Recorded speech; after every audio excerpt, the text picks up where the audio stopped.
Buenas noches a todos. Vamos a iniciar la tercera unidad.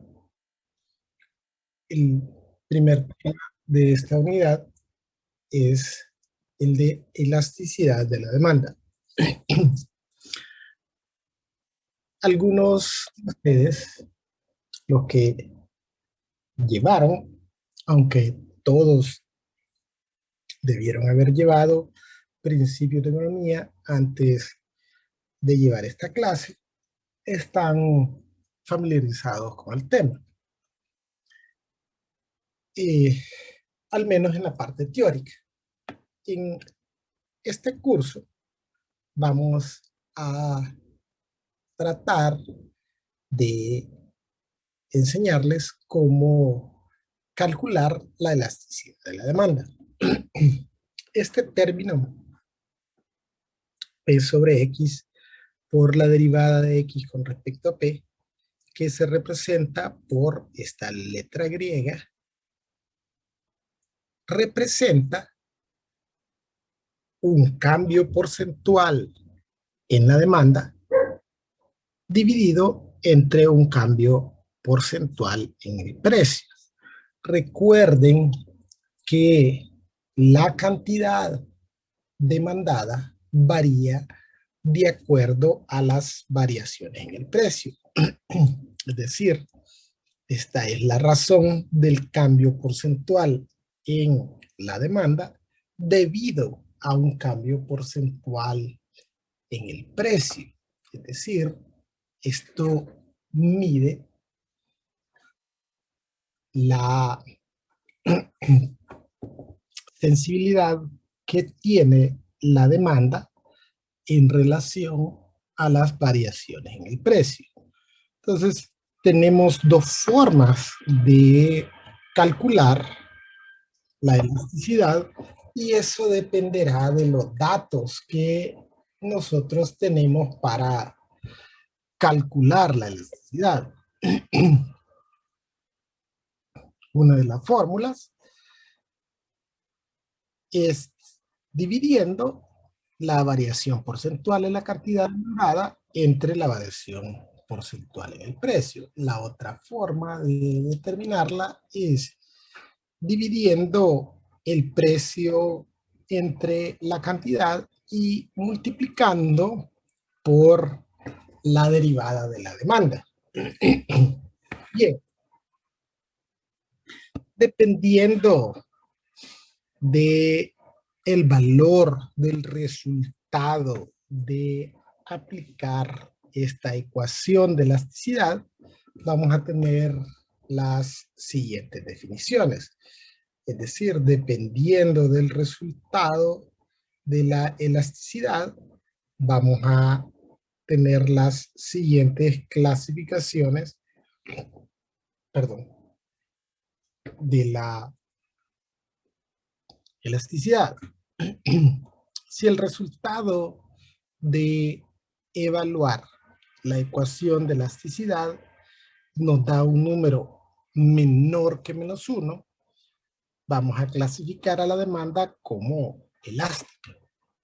Si el resultado de evaluar la ecuación de elasticidad nos da un número entre -1 y 0, vamos a clasificar a la demanda como inelástica. Y si el resultado es exactamente -1, vamos a clasificar a la demanda como de elasticidad unitaria o como demanda unitaria. Bien, en principios de economía, tal vez los que recuerdan estas clasificaciones son algo diferentes en el sentido que los valores eran positivos, pero ahí se establecía que era el valor absoluto de n. Y entonces cuando allá tenían el valor absoluto de n, decía que es elástica si esto es mayor que 1, inelástica si es un número entre 0 y 1, y de elasticidad unitaria si es exactamente igual a 1. Ahora, esta es una fórmula matemática que las opciones de resultado solo son 3. Un número menor que menos 1, un número entre menos 1 y 0, o exactamente menos 1. Entonces, en economía se estila aplicarle valor absoluto, pero realmente esto no tiene un fundamento matemático para eh, aplicarle valor absoluto a los resultados.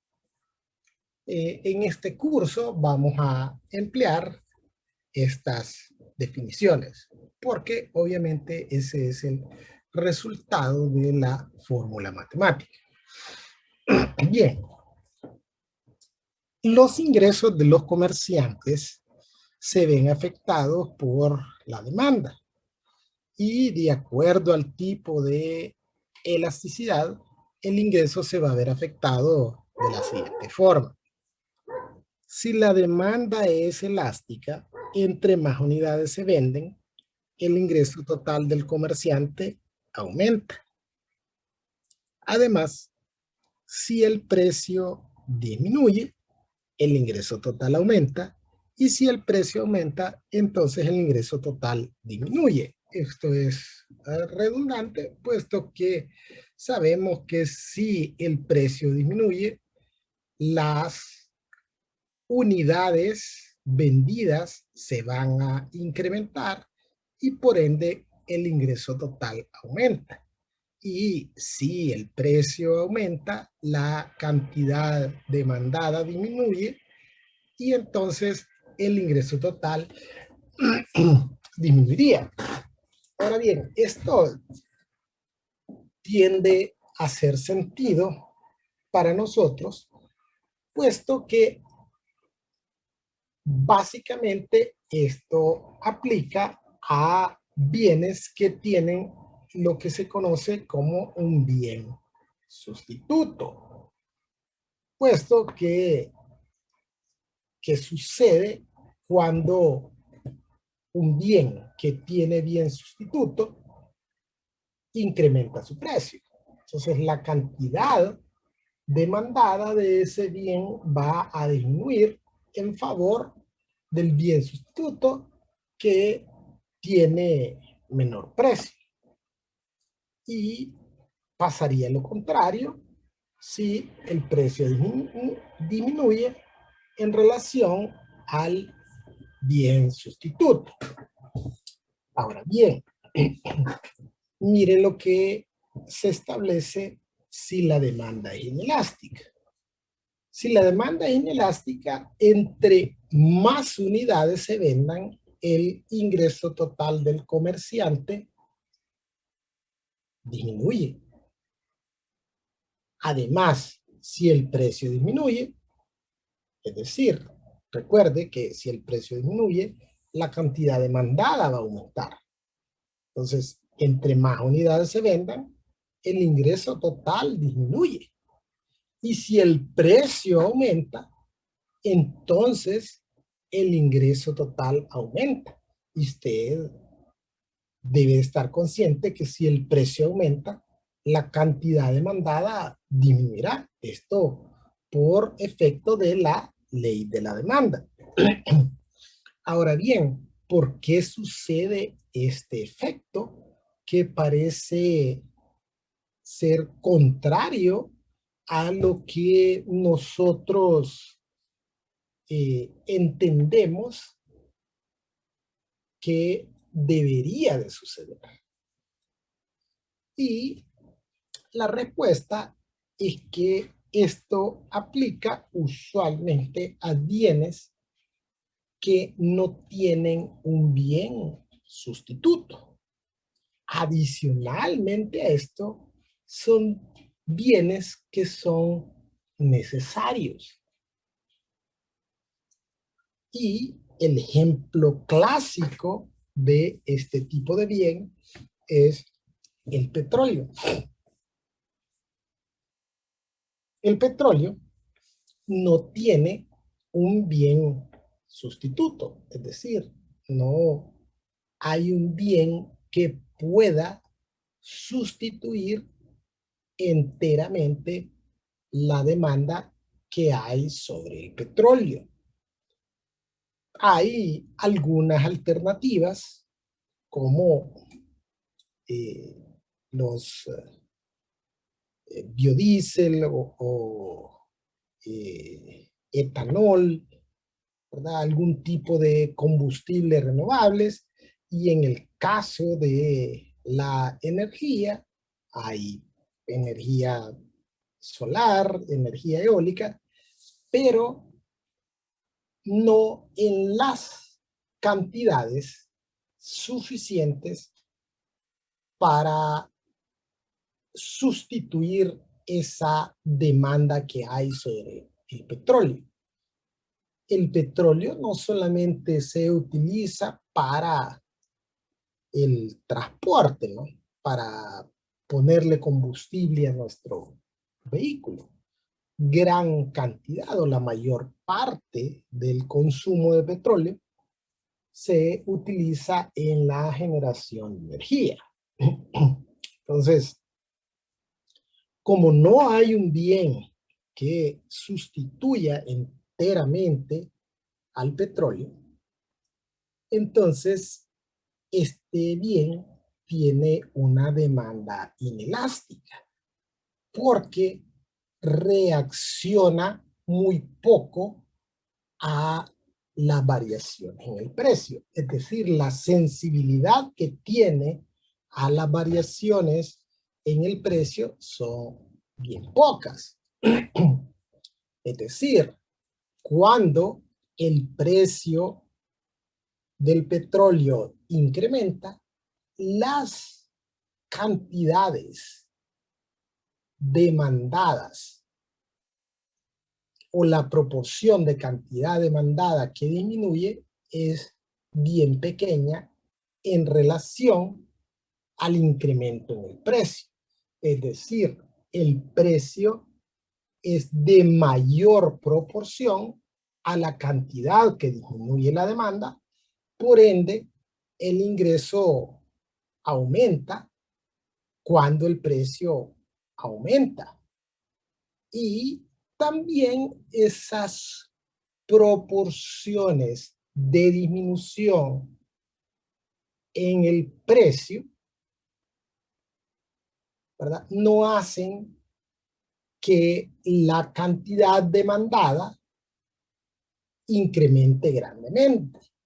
Y esto es porque no tenemos alguna otra aplicación para el petróleo.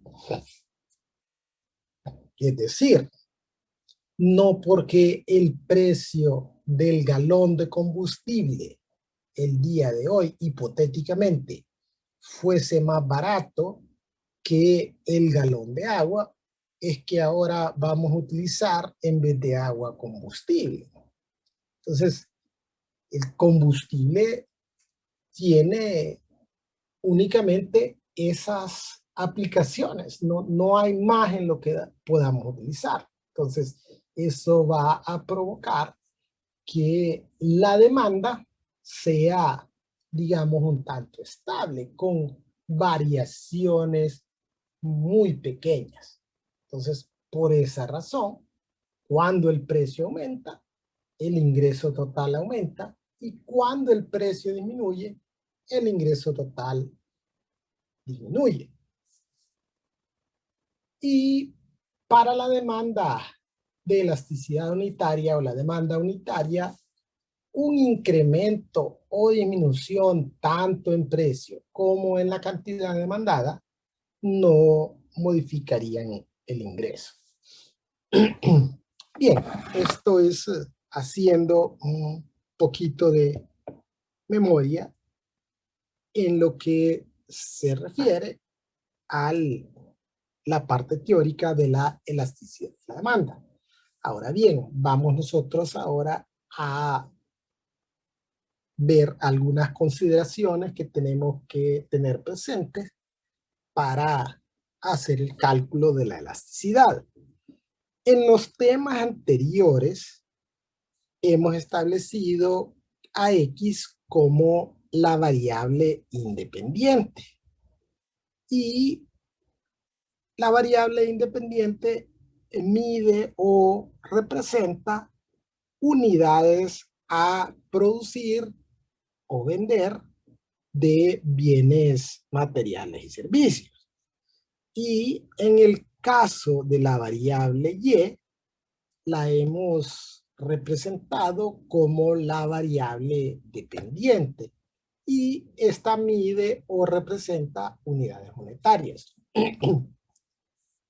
Y esto es así para todas, para las funciones económicas, oferta, ingreso, costo y utilidad. Y ya habíamos hablado anteriormente de esto, que en el caso específico de la demanda, la variable dependiente es X, ya que la demanda está en función del precio. Es decir, que la cantidad demandada depende del precio. Y para propósitos de nuestro estudio, diremos que en el caso específico de la demanda, la variable dependiente es X y la variable independiente es P. Es decir, en vez de utilizar X y Y en este caso, para representar las unidades monetarias, utilizaremos la letra P. Entonces, por lo cual debemos de establecer la notación a emplear a fin de evitar cualquier tipo de confusión. Entonces, para la variable X vamos a tener como derivada, o vamos a representar a la derivada de la variable X como derivada de X con respecto a P. Podríamos haber utilizado X'. ¿El por qué utilizamos derivada de X con respecto a P? Porque es la notación empleada en economía. Entonces vamos a emplear esa expresión para representar a la derivada de la variable dependiente X. Cuando derivamos X a la n, entonces aplicando la regla de la potencia, pasaríamos n a multiplicar, o el exponente a multiplicar, le restaríamos una unidad al exponente y luego multiplicamos por la derivada de X o por la derivada interna, ¿no? Y entonces aquí multiplicamos por la derivada de X con respecto a P. Y en el caso de la variable P, como P ahora es la variable independiente, recuerde, siempre la derivada de la variable independiente es 1, y al aplicar la regla de la potencia, pasamos al exponente a multiplicar y restamos una unidad al exponente. Bien, veamos un ejemplo. Para este ejemplo se establece que una ecuación de demanda está dada por P igual a 500 menos 2X. Se nos pide que verifiquemos que la demanda es elástica y que el ingreso total es creciente para el intervalo entre 0 y 125. Y que la demanda es inelástica y que el ingreso total es decreciente cuando la demanda se encuentra en el intervalo entre 125 y 250.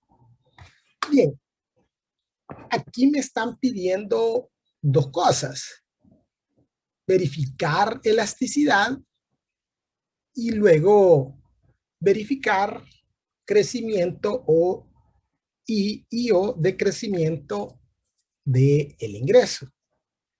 y estos se determinan con dos funciones diferentes. En el caso de la elasticidad, vamos a emplear la relación de demanda.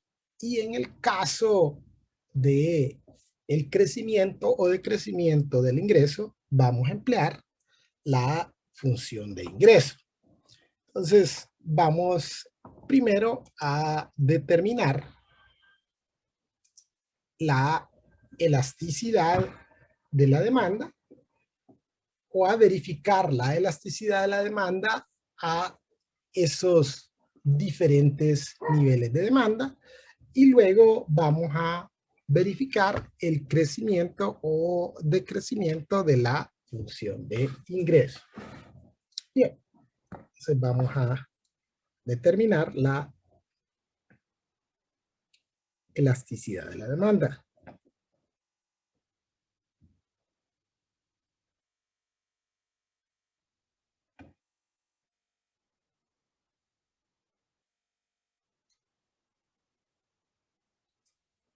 Y para determinar la elasticidad de la demanda, vamos a aplicar esta fórmula. ¿Y por qué vamos a aplicar esta fórmula? Esta fórmula vamos a emplearla porque corresponde a los datos que nos proporcionan. ¿Qué nos proporcionan en este ejemplo? Nos proporcionan el precio o relación de demanda y nos presentan con valores de X. Ahora bien, cuando nosotros construimos nuestra ecuación de elasticidad, debemos de identificar qué variable tenemos para sustituir. De esa forma, vamos a construir nuestra ecuación de elasticidad en función de la variable que se nos presenta para sustituir. Es decir, la elasticidad de la demanda podríamos calcularla en función del precio si nos proporcionan al precio como variable a sustituir, o podríamos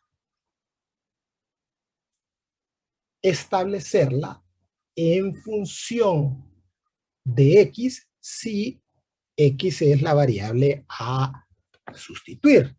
En este caso, la variable a sustituir es X, puesto que nos proporcionan la relación de demanda y nos proporcionan diferentes niveles de demanda o diferentes niveles de la variable X. Entonces, debo de construir mi ecuación de elasticidad en función de X. Es decir, debo de construir mi ecuación de elasticidad con X como variable a sustituir. Y para ello, yo inicialmente debo de identificar mis variables. Es decir, voy a identificar qué es X y qué es P y adicionalmente cuál es la derivada.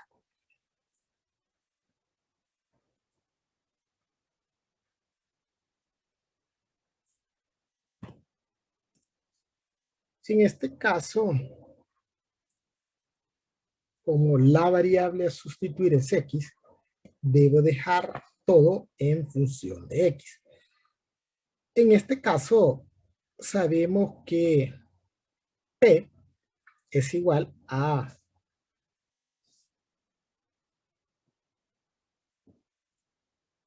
$500 menos 2X. Es decir, aquí en mi ecuación de elasticidad, donde está la letra P, voy a sustituir 500 menos 2x. En el caso de x, como x es la variable a sustituir, entonces x permanece igual. Y solo me faltaría determinar qué es la derivada de x con respecto a p. Es decir, necesito determinar la derivada de la función de demanda.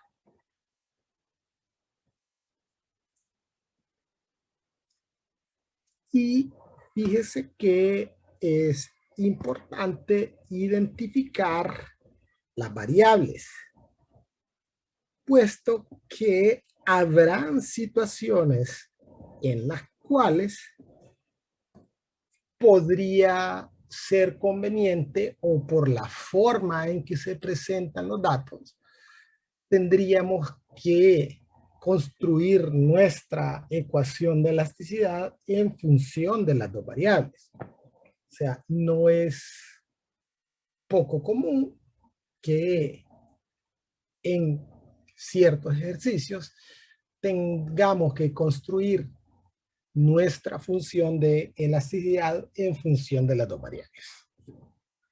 Bien, entonces vamos a derivar nuestra relación de demanda.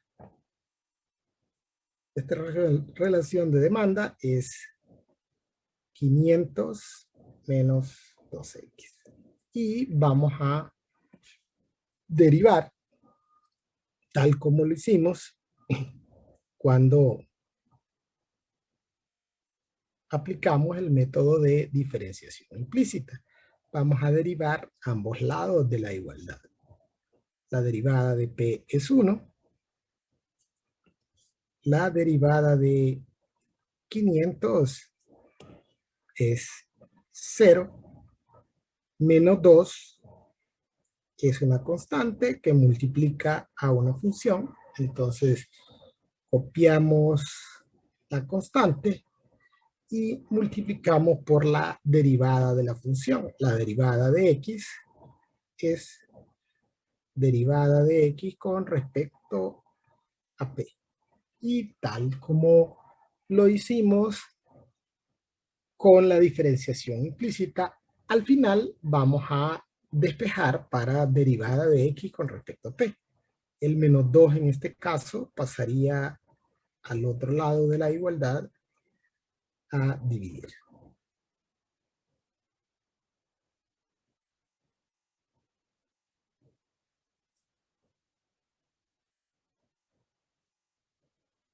Ahí tenemos la derivada de la relación de demanda. Bien, ahora podemos construir nuestra ecuación de elasticidad.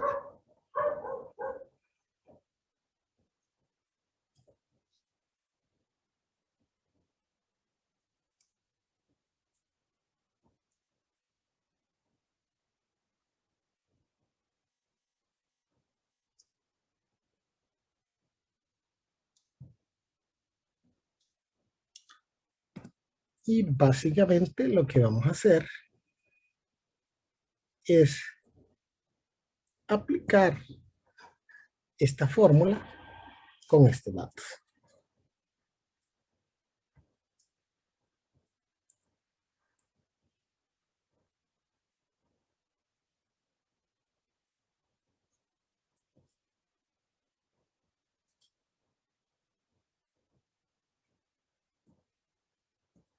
Entonces sabemos que P lo vamos a expresar como 500 menos 2x,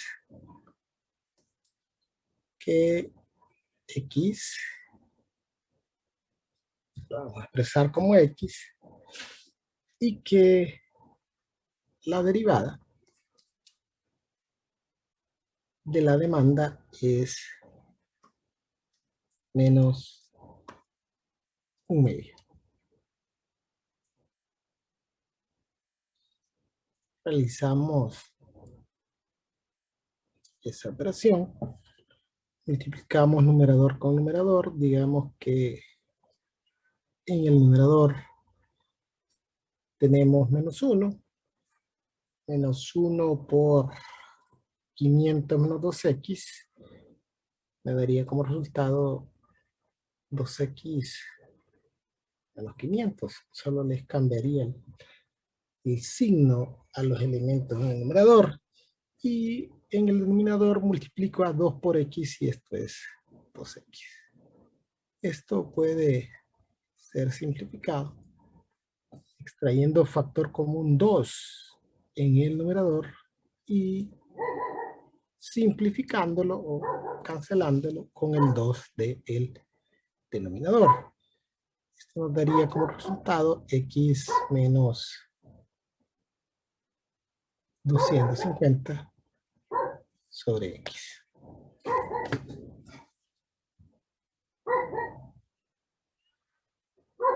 Y esta es nuestra ecuación de elasticidad.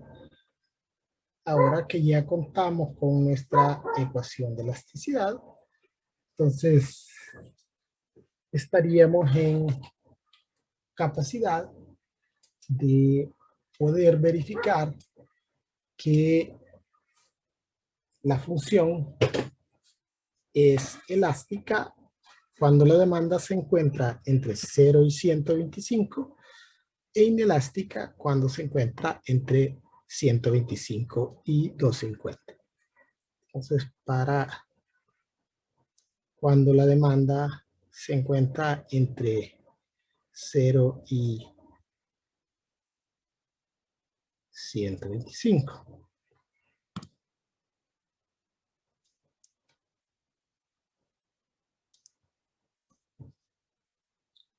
Recordemos que de acuerdo a nuestra teoría, si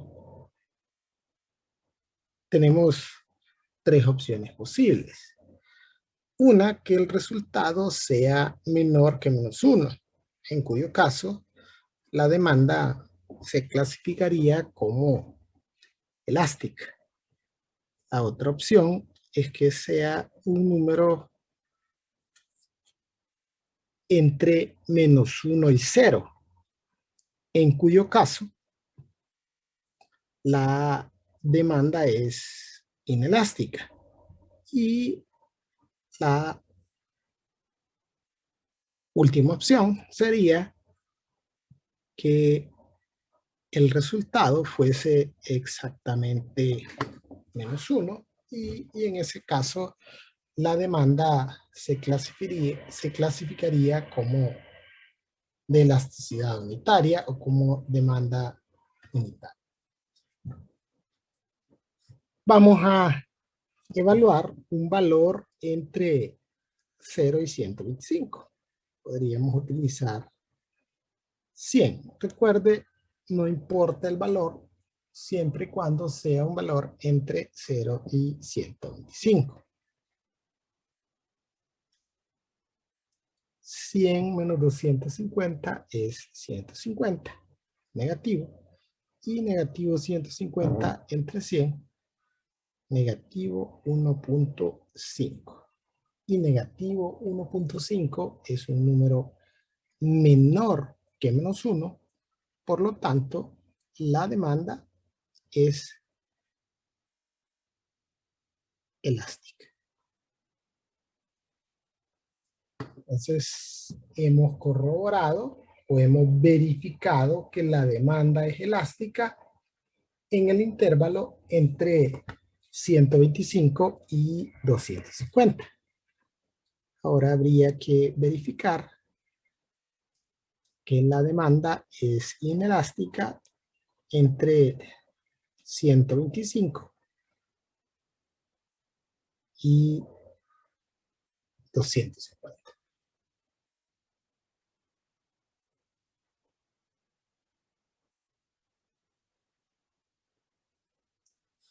Entonces, sustituimos un valor entre 125 y 250. Podemos emplear 200 aunque podríamos haber utilizado cualquier otro valor. 200 menos 250 es negativo 50. Negativo 50 entre 200 me da como resultado negativo 0.25.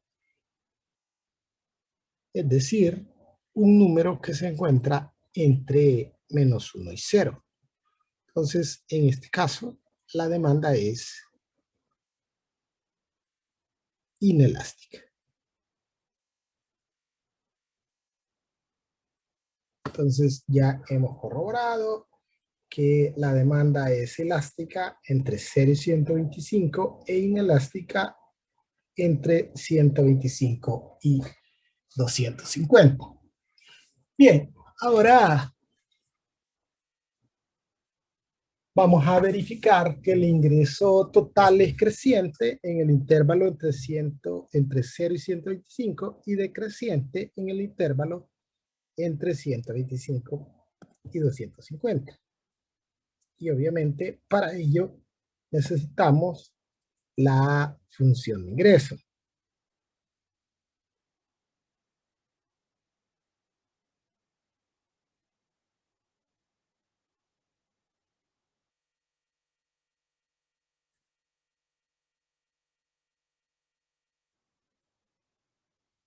Sabemos que el ingreso se obtiene multiplicando el precio por la cantidad demandada. Ya anteriormente hemos establecido que la relación de demanda es para nosotros sinónimo de precio. Y como el ingreso se obtiene multiplicando el precio por la cantidad, nuestra función de ingreso se obtiene multiplicando 500 menos 2x por x.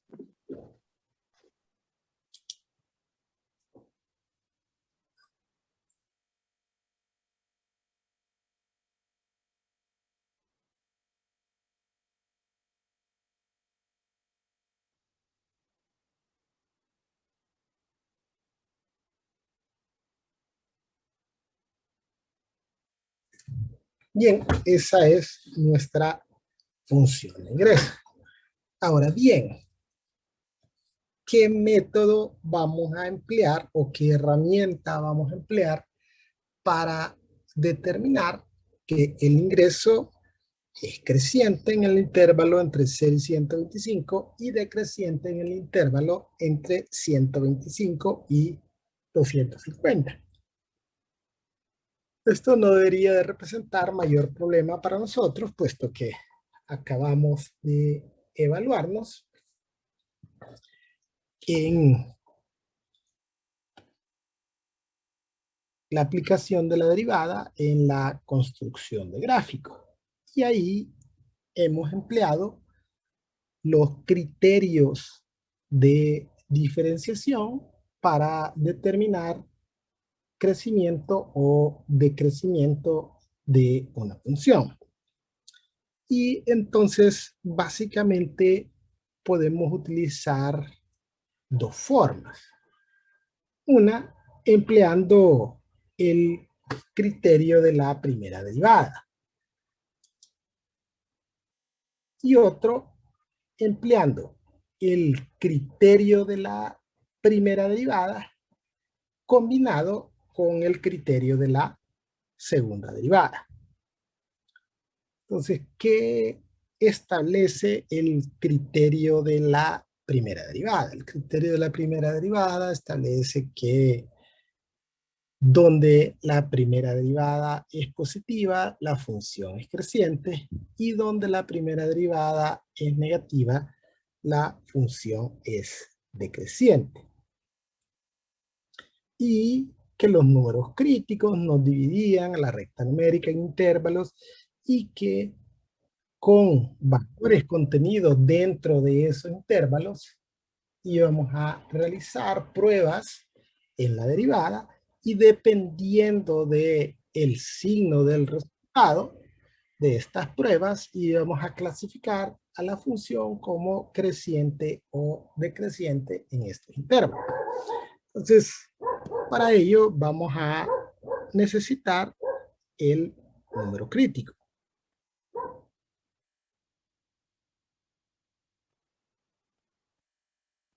Sabemos que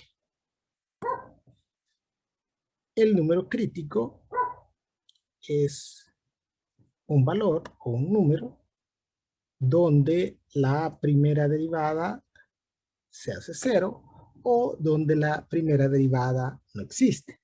En este caso, como la función es una función polinómica, el número crítico va a ser el valor o los valores donde la primera derivada es igual a cero.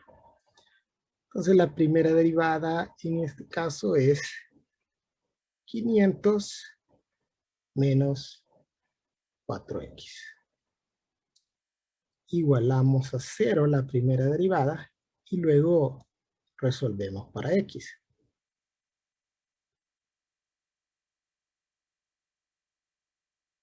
X va a ser igual a negativo 500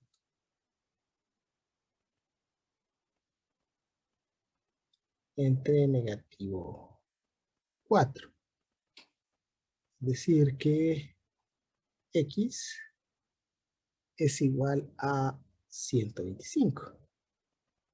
Y si observamos, este número crítico coincide con el extremo superior del primer intervalo y el extremo inferior del siguiente intervalo. Entonces, una primera opción sería, después de determinar el número crítico, emplear el criterio de la primera derivada.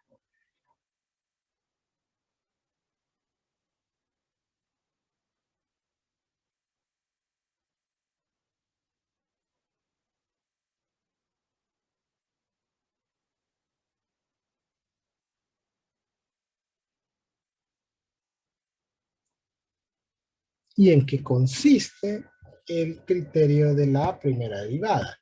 Consiste en realizar pruebas de valores que se encuentren contenidos dentro del intervalo en la primera derivada, es decir, sustituirlos en la primera derivada. Y de acuerdo con el resultado, clasificar el intervalo como creciente o decreciente.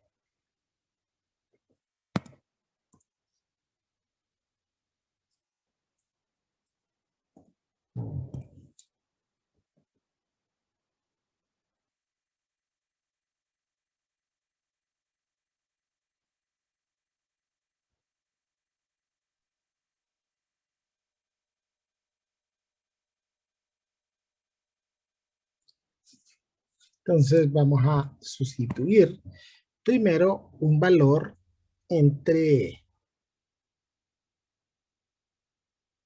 0 y 125. Utilizamos 100. 500 menos 400 me da como resultado un número positivo, de acuerdo al criterio de la primera derivada, donde la primera derivada es positiva, la función es creciente, es decir, en el intervalo entre 0 y 125, la función es creciente. Es decir, ahí hemos comprobado que el ingreso total es creciente entre 0 y 125. Y si sustituimos un valor entre 125 y 250.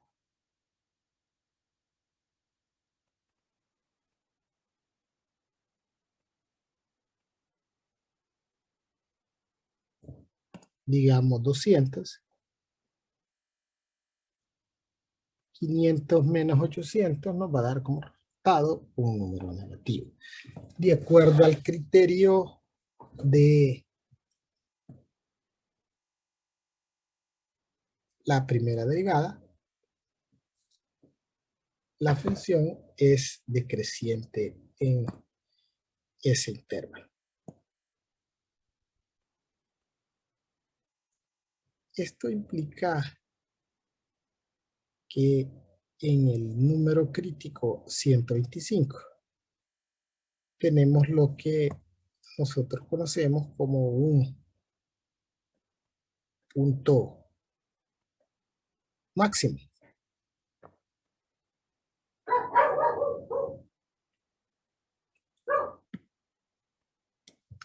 Aplicando nuestra muletilla, nuestro método para identificar puntos máximos y mínimos, sabemos que en el número crítico, antes del número crítico 125, la función es creciente, y que después del número crítico 125, la función es decreciente. Por lo tanto, en 125 hay un punto máximo.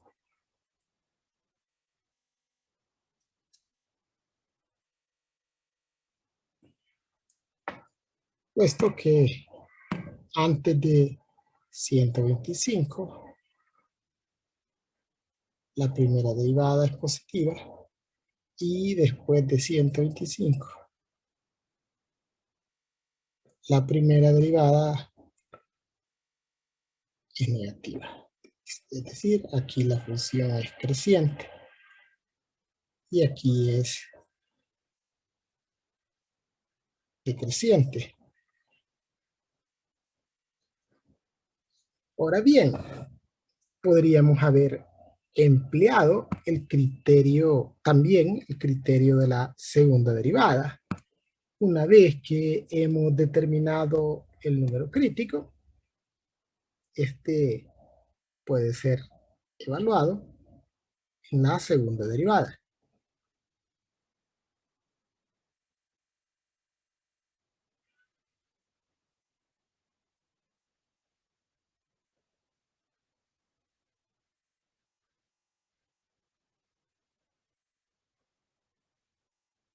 Y sabemos que si evaluamos un número crítico en la segunda derivada y el resultado es un número positivo, la función tiene un mínimo en ese número crítico. Si por el contrario el resultado es un número negativo, entonces la función tiene un punto máximo en ese número crítico. Ahora bien, en este caso, la segunda derivada es una constante. También ya habíamos establecido que en el caso de que la segunda derivada fuese una constante, el signo de la constante nos clasificaría si en ese valor crítico hay un punto máximo o un punto mínimo, dependiendo del signo. Si el signo de la constante es negativo, entonces eso es indicativo de que la función tiene un único punto máximo, y que si es positiva tiene un único punto mínimo. En este caso, la derivada es negativa, entonces, por ende, la función tiene un punto máximo en 125.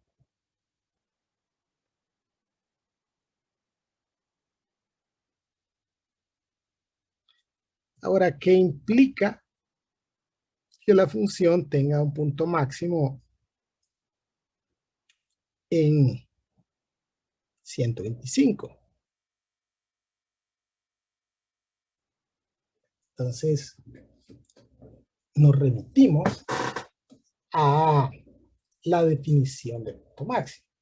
Entonces, la definición de punto máximo establece que tenemos que antes del punto máximo la función es creciente y después del punto máximo la función es decreciente. Entonces, tenemos dos formas de determinar que el ingreso es creciente entre 0 y 125 y decreciente entre 125 y 250.